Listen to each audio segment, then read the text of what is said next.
pinakang magandang gawin is i-humble mo yung buhay mo kay Lord. Kasi, yun nga, natutunan ko rin at 'di nawala sa isip ko na makuha mo man lahat sa mundo, kung mapapahama ka rin sa huli, wala din. Kaya sabi nga dun, ang buhay lang natin, maikli lang. Sa buhay na 'to, ano lang tayo, aabot tayo ng 70 to ganyan. 70, Oo. 80, gano'n. Yun, magawa mo man lahat ng gusto mo sa buhay mo na yun, pero dito sa maliit na buhay, dito ka pala titingnan kung nakilala mo si Lord, tinanggap mo siya, pero di mo ginawa, di mo siya pinili.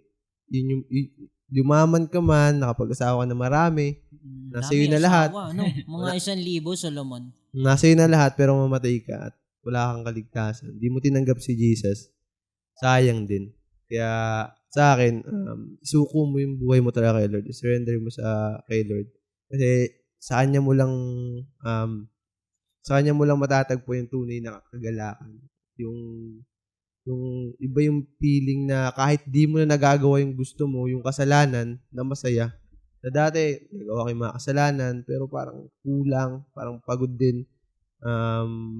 Pero ngayon, na kahit di ako nakakagawa ng mga bisyo, mga ano, iba yung joy na binibigay ni Lord, iba yung peace na